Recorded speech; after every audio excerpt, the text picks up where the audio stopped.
जय हिंद, वंदे मातरम। 15 अगस्त की सबको शुभकामनाएं, स्वतंत्रता दिवस की सबको शुभकामनाएं। ओके, तो आज हम करते हैं रीडिंग। रीडिंग का टॉपिक है आज के उनके दिल की बातें। हरे कृष्णा, जय काल भैरव। तो चलो मूव ऑन करते हैं हमारे टॉपिक की तरफ, जो कि है दिल की बातें।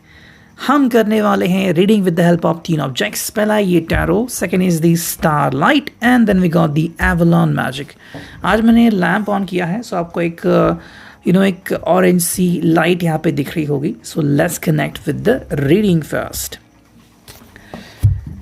सबसे पहले मैं करता हूँ टैरो को शफल और देखते हमें क्या रीडिंग मिलती है। मैं स्पेसिफिक दिन के लिए रीडिंग निकालता रहता हूँ, तो अब देखते हमें क्या रीडिंग मिलती है। सो चलो, यस, ये कुछ कार्ड्स आ चुके हैं।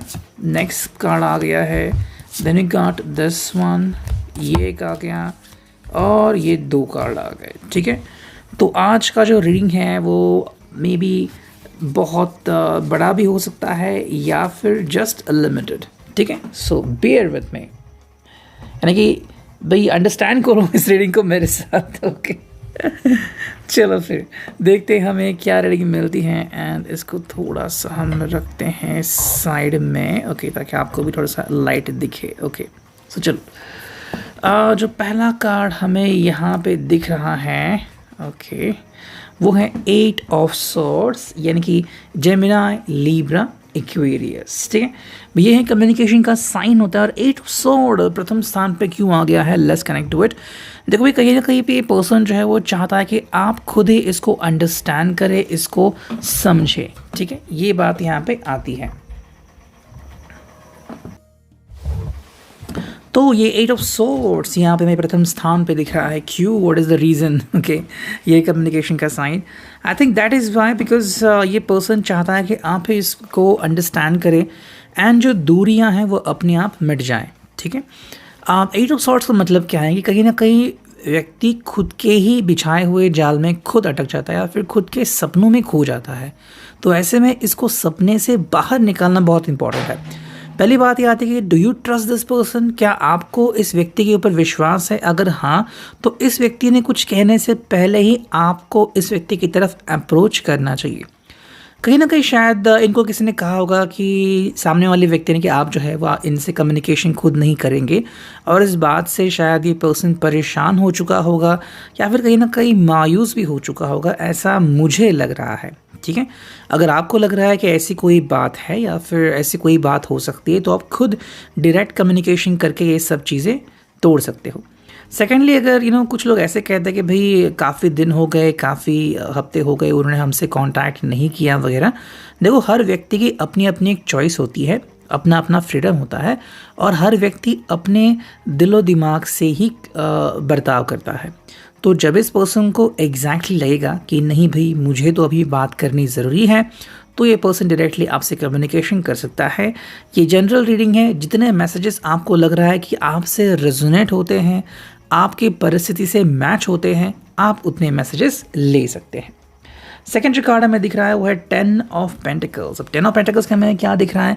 It's all about the taurus, Virgo, Capricorn, यानी कि यहाँ पे हमें मिट्टी तत्व दिख रहा है। और 10 ऑफ पेंटिकल्स मतलब क्या है कि सब कुछ अंडर कंट्रोल है। ठीक है, मतलब अगर ये आपसे दूर भी हैं तो भी ठीक है, अगर ये आपके दिल के बहुत करीब है तो भी ठीक है। यहाँ पे कोई भी ऐसी बात नहीं है कि जिसके कारण आपको दुख ज़्यादा होना चाहिए। 10 ऑफ पेंटिकल्स का मतलब ये पर्सन हर चीज़ को, हर फैक्ट को अंडरस्टैंड करते हुए आगे बढ़ रहा है। मे बी इस वक्त उसे लग रहा है कि ये जो चीज़ें हैं वो ऐसे ही होनी चाहिए, तो इसलिए वो ऐसे होने दे रहा है। जिस पल उसको लगा कि नहीं नहीं, मुझे तो चाहिए कि ये जो मेरा प्यार है वो मेरे पास चाहिए, तो डायरेक्टली आपके सामने आ जाएगा।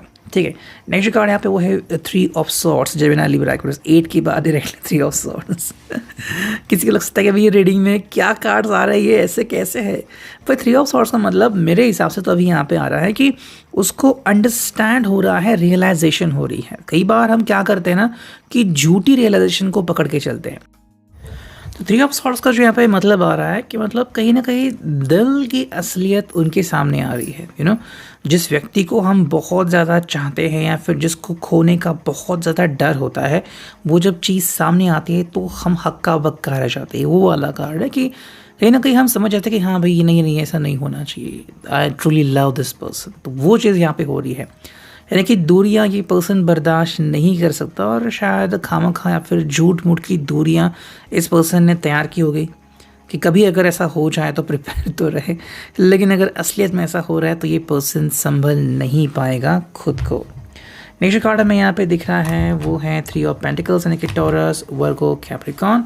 और यहाँ पे जो हमें समझ में आ रहा है मिट्टी तत्व के, ये एक्चुअली पर्सन जो है वो दिल का बहुत कमज़ोर है। दिखा रहा है कि ये दिल को आराम से हैंडल कर सकता है, लेकिन ऐसे बात नहीं है। दिल का बहुत कमज़ोर व्यक्ति है एंड बिल्कुल नहीं चाहता कि आपसे ये दूरियां बर्दाश्त कर सके। ठीक है, नेक्स्ट कार्ड है यहाँ पे वो है 7 of cups, cancer, Scorpio, Pisces. बाकी उसे कुछ भी चलेगा, सपने में उसे कुछ भी चलेगा, लेकिन दूरियां सपने में भी नहीं चाहिए। वो चीज़ यहाँ पे आ रही है। So you can understand the same thing कि ये पर्सन आपसे दूरियां बर्दाश्त नहीं कर सकता। हाँ, आपको बोल सकता है, आपको डांट सकता है, आपसे दूर जाने के बहाने ढूंढ सकता है, लेकिन असलियत में अगर ऐसा हो रहा है तो इस पर्सन को भी तकलीफ़ उतनी ही ज़्यादा होगी या फिर आपसे बहुत ज़्यादा होगी।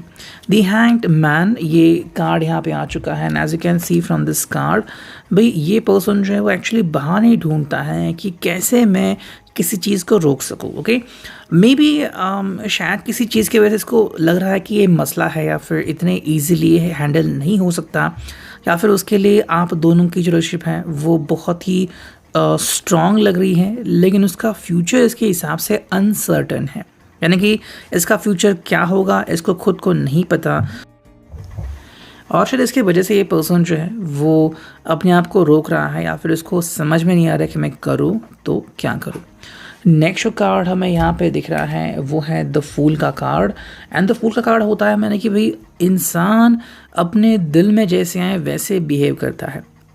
मेरे हिसाब से आपको लग सकता है कि ये पर्सन आपसे दूर जा रहा है या फिर यू बिहेव कर रहा है, इसको फ़र्क नहीं पड़ता, लेकिन असलियत में ऐसा नहीं होता। वो बस कोई अनहोनी डालने की कोशिश करता है। यू नो, जैसे मैंने कहा कि अगर ये बहुत ज़्यादा चाहता है आपको तो डर बहुत लग रहा है इसको कि कहीं आप इसको छोड़ के ना चले जाए। Next we got is knight of swords, Gemini, Libra, Aquarius. ये पर्सन बिल्कुल रेडी है कम्युनिकेशन करने के लिए, उसे बस हिंट्स की ज़रूरत है। जैसे उसको लगेगा कि भाई हाँ भाई अब सारी चीज़ें क्लियर है, अब इसे रोकने वाला कोई नहीं है, अब यूनिवर्स भी इसको सपोर्ट कर रही है, तो फिर ये तुरंत अपने एक्शन मोड पे आ जाएगा। नेक्स्ट कार्ड हमें यहाँ पे दिख रहा है एंड वो है night of cups, cancer, Scorpio, Pisces. दोनों नाइट यहाँ पे आ चुके हैं, तो एक्चुअली ये पर्सन चाहता है कि आप दोनों मिलके एक दूसरे के दिल का हाल अंडरस्टैंड करें, एक दूसरे को के दिल को थामें एंड हमेशा के लिए साथ में आ जाए। लेकिन ये चीज़ें कई बार सिर्फ स्वप्न होते हैं, ख्यालों में ही मुमकिन होती हैं।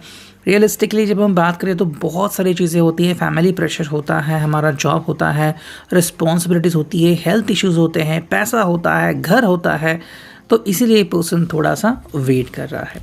अब देखते हैं स्टार लाइट से हमें क्या रीडिंग मिलती है। ओके, चलो करते हैं स्टार लाइट कार्ड्स की शफलिंग।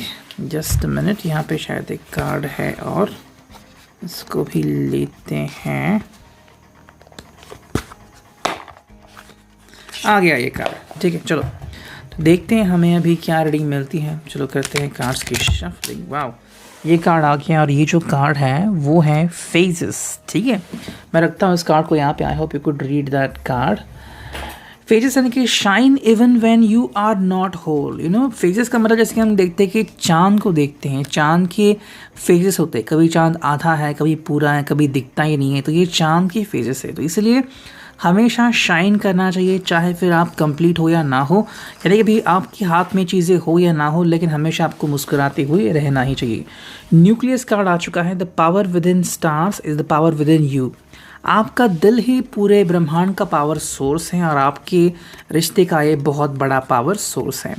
टेक चार्ज यहाँ पे कार्ड आ चुका है, यानी कि भाई don't wait for the stars to align, reach up and arrange them the way you want. किस्मत को कुछ करने से पहले ही आपको अगर लग रहा है कि किस्मत ने ऐसे बिहेव करना चाहिए, तो आप खुद अपना कर्म कीजिए और आपके हिसाब से ही चीज़ें होने लगेगी, लेकिन इसके लिए आपको मेहनत ज़रूर करनी होगी। सिंगुलैरिटी यहाँ पे कार्ड आ गया है, ये you are your own sun moon and star, कि भाई कहीं ना कहीं पे किस्मत अब आपके इशारों से काम करने लगी है, ये मैसेज आ चुका है इस पर्सन के लिए। अब रेस्ट ऑफ द 3 कार्ड्स जो आ चुके हैं, देखते हैं क्या है मैसेज। पहला जो कार्ड है वो है इंस्पायर, यानी कि there is a fire inside you burning brighter than the सन।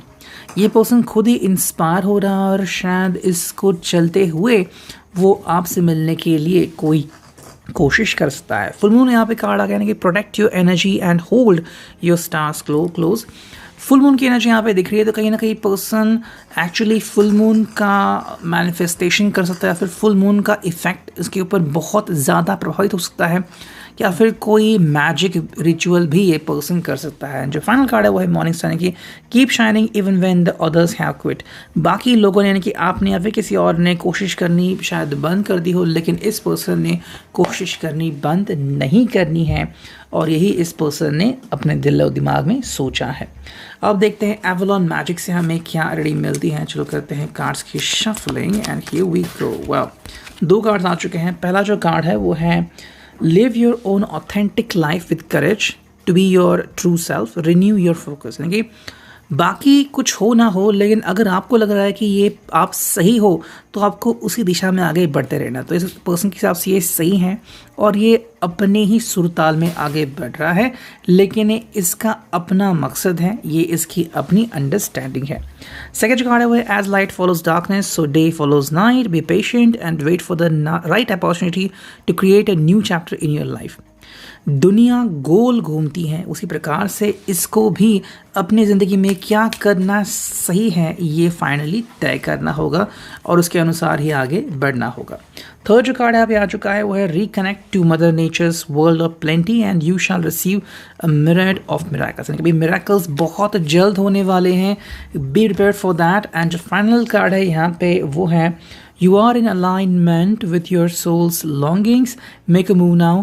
सही मौका आ चुका है, अभी अगर कुछ करने का वक्त है तो यही है। तो अगर इस पर्सन को लग रहा है तो एक बहुत ही अच्छा सटीक जवाब ये पर्सन आपको दे सकता है, फिर कोई एक बहुत ही अच्छी चाल ये पर्सन चल सकता है। तो ये था आज का reading. I hope it will resonate. Thank you.